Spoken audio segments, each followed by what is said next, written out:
Hey Pinoy Visualizers! Kamusta kayo? I'm super excited na today kasi finally we're announcing the winners of the 3D challenge.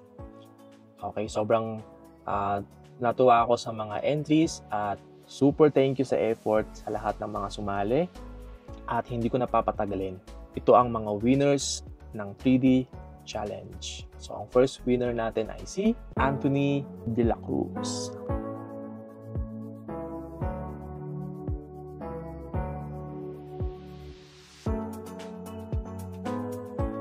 Second winner, Ivan Pasilat.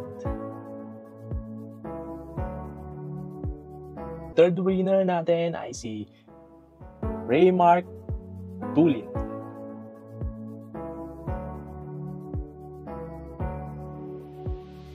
Congrats ulit sa ating winners.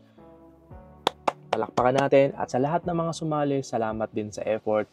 And stay tuned lang kayo dahil marami pa tayong fun challenges na darating. So see you next time.